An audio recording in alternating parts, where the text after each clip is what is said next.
નમસ્તે મિત્રો. છાંદોગ્ય ઉપનિષદમાં એના 6ઠા અધ્યાયના બીજા ખંડના 3જા શ્લોકમાં કહેવામાં આવ્યું છે, તદૈક્ષત બહુશ્યામ પ્રજાયેય. પરબ્રહ્મે, પરમાત્માએ, કે જે પહેલાં એક જ હતા, એકોહમ બહુશ્યામ પ્રજાયેય, હું એક છું, એમાંથી અનેક રૂપવાળો બનું એવી ઈચ્છા કરી, એનાથી અનેક સ્વરૂપોવાળું આ બ્રહ્માંડ બન્યું. પહેલાં એકમાત્ર પરમ અસ્તિત્વ ઈશ્વર જ હતા, પણ એકલા રહેવાથી ભગવાનને પણ કંટાળો આવ્યો. એમને પણ વિવિધ રસ પ્રાપ્ત કરવાની ઈચ્છા થઈ, એટલે એ એકમાંથી અનેક બન્યા. આપણા નરસિંહ મહેતાએ પણ એમના પ્રભાતિયામાં પણ આ વાત બહુ સુંદર રસમય રીતે કરી છે. અખિલ બ્રહ્માંડમાં એક તું શ્રી હરિ, જુજવે રૂપે અનંત ભાસે. એમાં એ કહે છે કે વિવિધ રચના કરી અનેક રસ લેવાને, શિવ થકી જીવ થયો એ જ આશે.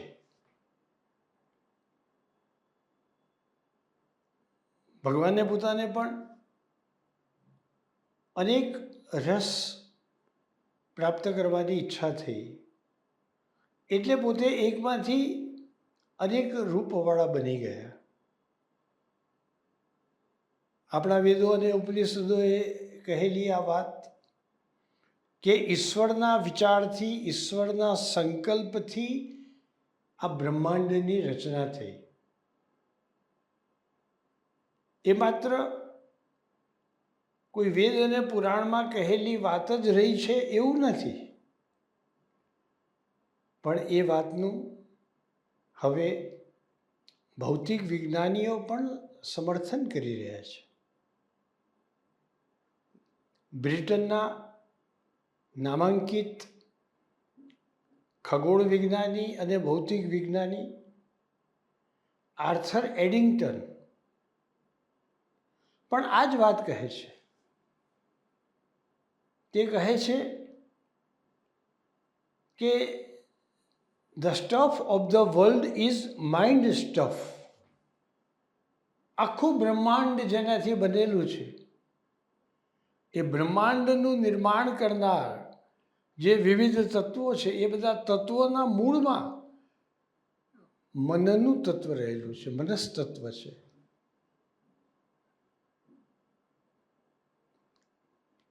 એમના જ જેવા બીજા બ્રિટિશ ખગોળ વિજ્ઞાની અને ભૌતિક વિજ્ઞાની ધ મિસ્ટીરિયસ યુનિવર્સ નામના તેમના પુસ્તકમાં કહે છે, આ ભૌતિક વિજ્ઞાની છે sir James jeans. Sir James jeans આ પુસ્તકમાં કહે છે કે the universe looks more and more like A great thought rather then a great machine. એટલે કે બ્રહ્માંડ વધુ ને વધુ કોઈ મહાન ઈશ્વરના સંકલ્પ કે વિચાર જેવું લાગે છે, અને ઓછામાં ઓછું કોઈ મશીન, કોઈ યંત્ર જેવું હોય એવું લાગે છે. આખા બ્રહ્માંડની જે બધી ગતિવિધિઓ છે, જે બધી પ્રવૃત્તિઓ થઈ રહી છે, જળ પદાર્થમાં, નિર્જીવ પદાર્થમાં પણ જે બની રહ્યું છે, માણસના, સજીવ પ્રાણીઓના શરીરમાં પણ જે બધું બની રહ્યું છે, એ જોતાં કોઈ મહાન બુદ્ધિમત્તાપૂર્વક આ સર્જન કરાયેલા છે એવું લાગે છે. કોઈ વિચારથી આ બધું થઈ રહ્યું છે, કોઈ મોટી યોજનાથી, દૈવી યોજનાથી આ બધું તંત્ર ચાલી રહ્યું છે.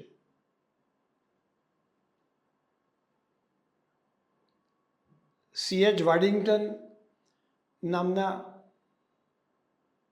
જે મહાન જીનેટિક્સના સાયન્ટિસ્ટ થયા, તેમણે પણ આ જ વાત કહી છે કે કોઈ મહાન બુદ્ધિમત્તાપૂર્વક આ બધી વસ્તુઓની રચના થઈ છે એવું અમને સતત લાગ્યા કરે છે.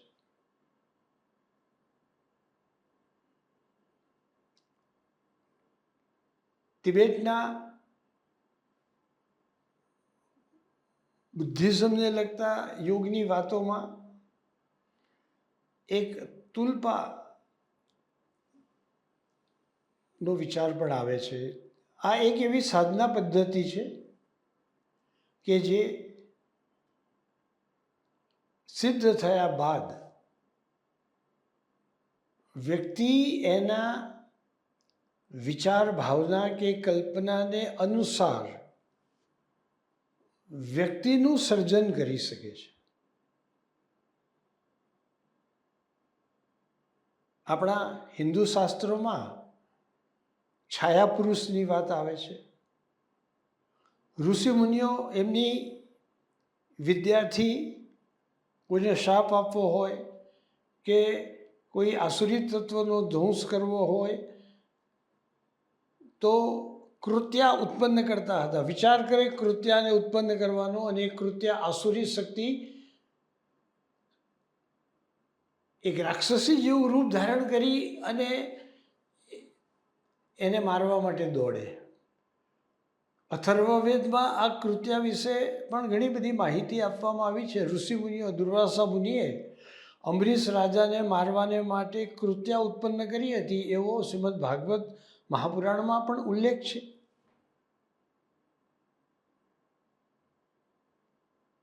તો વિચાર કરવાથી, ભાવના કરવાથી કોઈ દેવને કે કોઈ દાનવને કે પછી કોઈ મનુષ્યને ઉત્પન્ન કરી શકાય એવું શાસ્ત્રોમાં તો આવે છે, પણ વાસ્તવમાં પણ તિબેટન બુદ્ધિઝમમાં આ સાધના પદ્ધતિ દ્વારા એવી સિદ્ધિ મેળવવામાં આવે છે. અમેરિકાના બહુ નામાંકિત એવા વોલ્ટર વેન્ડ્સ નામના એન્થ્રોપોલોજીસ્ટ, નૃવંશશાસ્ત્રીએ તિબેટન બુદ્ધિઝમનો ખૂબ ગહન અભ્યાસ કર્યો અને આ તુલ્પા વિશે તે કહે છે કે જેમ કોઈ આર્કિટેક્ટ કાગળ ઉપર કોઈ મકાનનું ચિત્ર બનાવે, એ દ્વિઆયામી, 2 ડાયમેન્શનલ હોય, પણ એણે જે એ દ્વિઆયામી ચિત્ર બનાવ્યું એના આધારે પછી જ્યારે મકાન બનાવવામાં આવે ત્યારે ઈંટો છે, પથ્થર છે, લાકડું છે, માટી છે, લોખંડ છે, આવી અનેક વસ્તુઓનો ઉપયોગ કરી અને તેને ત્રિઆયામી, 3 ડાયમેન્શનલ સાચી વસ્તુના રૂપમાં એ પરિણત કરે છે, એને મૂર્ત કરે છે. એવી રીતે તિબેટના યોગીઓ કે સાધકો મનમાં કોઈ પ્રબળ વિચાર કરી, કલ્પના કરી, ભાવના કરી, વિઝ્યુઅલાઇઝ કરી, યોગ્ય એની જે પ્રક્રિયા છે એ પ્રક્રિયા દ્વારા એ વિચારને વ્યક્તિનું રૂપ પણ આપવાનો પ્રયત્ન કરે છે. થોડા વખતમાં એ સાધના પૂરી થાય છે, એ સિદ્ધિ મળે છે, ત્યારે જે વ્યક્તિનું સર્જન કરવાનો વિચાર કર્યો હોય, જેવો વિચાર કર્યો હોય એ પ્રમાણેનું વ્યક્તિરૂપ બની જાય છે. આ વ્યક્તિરૂપ એવું હોય છે કે જેને આપણે આપણી ભૌતિક આંખોથી જોઈ શકીએ છીએ. એ સ્વરૂપ પણ ભૌતિક હોય છે. આપણે હરતા ફરતા માણસ છીએ એવા પ્રકારથી એ પણ હરતું ફરતું જીવંત સ્વરૂપ હોય છે. આપણે એના સ્વરૂપને જોઈ શકીએ છીએ, એનો ફોટોગ્રાફ લઈ શકીએ છીએ. એ આપણને સ્પર્શ કરે તો આપણે એના સ્પર્શનો અનુભવ કરી શકીએ છીએ. આપણે એને સ્પર્શ કરીએ તો આપણને પણ કોઈ વ્યક્તિને સ્પર્શ કરતા હોઈએ તેવો અનુભવ થાય છે.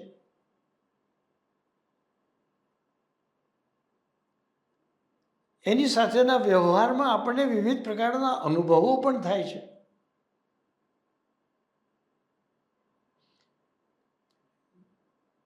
બેલ્જિયમ મૂળની ફ્રેન્ચ નાગરિકત્વ ધરાવતી એલેક્ઝાન્ડ્રા ડેવિડ નીલ નામની લેખિકા અને સંશોધક આ તિબેટન યોગનો અભ્યાસ કરવા, એના પર વધારે સંશોધન કરવા જ્યારે તિબેટ આવે છે ત્યારે ત્યાંના મહાન યોગીઓની સાથે તે સારો એવો સમય રહે છે અને આ બધાના ઉપર સંશોધન કરી અને તેને જોવાનો, જાણવાનો, સમજવાનો પ્રયત્ન કરે છે. એલેક્ઝાન્ડ્રા ડેવિડ નીલે પોતાના પુસ્તકમાં પોતે આવા પ્રકારના તુલપાનું સ્વરૂપ સર્જન કર્યું હતું તેની વાત કરી છે. તેના અનુભવોનું બહુ જ રોચક કહી શકાય એવા પ્રકારનું વર્ણન એમના પુસ્તકમાં આપણને જોવા મળે છે. એલેક્ઝાન્ડ્રા ડેવિડ નીલે કેમેરાથી જે તુલપા લામા યોગીનું સર્જન કર્યું હતું તેના ફોટોગ્રાફ્સ પણ પાડ્યા હતા અને તેના ફોટોગ્રાફ્સ તેમના પુસ્તકમાં તેમણે પબ્લિશ પણ કરેલા છે. તે કહે છે કે મને તે યોગીના સ્પર્શનો અનુભવ થતો હતો. તે યોગી મને પણ કોઈ વખત સ્પર્શ કરે તો તેનો અનુભવ થતો હતો. તેની પાસેથી પણ મને ઘણું બધું રહસ્યમય કહેવાય તેવી બધી વસ્તુઓનું જ્ઞાન થયું. એ લામા યોગીનું સર્જન કર્યા પછી એની સાથે બધા જ પ્રકારના અનુભવ કરી શકાય છે. તે જોયા પછી, જાણ્યા પછી એલેક્ઝાન્ડ્રાને થયું કે જીવનભર આ વ્યક્તિનું સર્જન કરી રાખવું અને એને મારી સાથે રાખવું એ યોગ્ય નથી. એમાં મારા જીવન જીવવામાં ઘણી પ્રતિકૂળતા આવે. એટલા માટે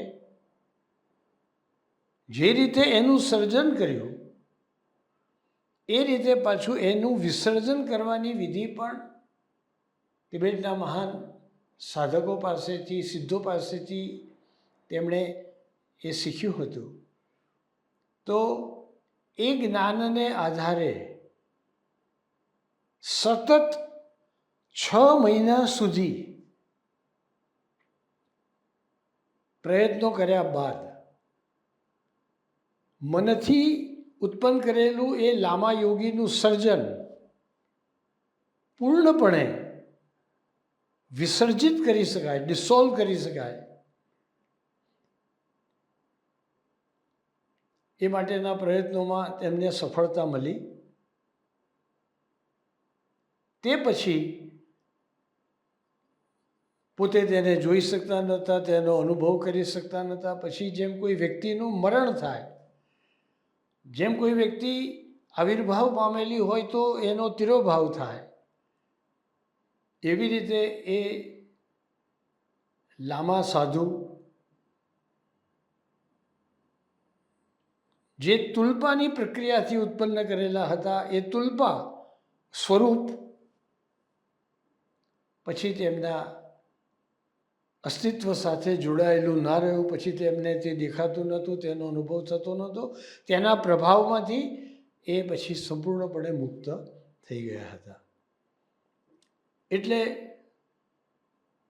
વિચારની પ્રક્રિયાથી કે ભાવનાની પ્રક્રિયાથી યોગ્ય રીતે, જેમ આપણા યોગમાં પણ ઘણી બધી સિદ્ધિઓ મેળવી શકાય છે, એવી રીતે તિબેટન યોગમાં પણ આવી ઘણી બધી સિદ્ધિઓની વાત, રહસ્યમય બાબતો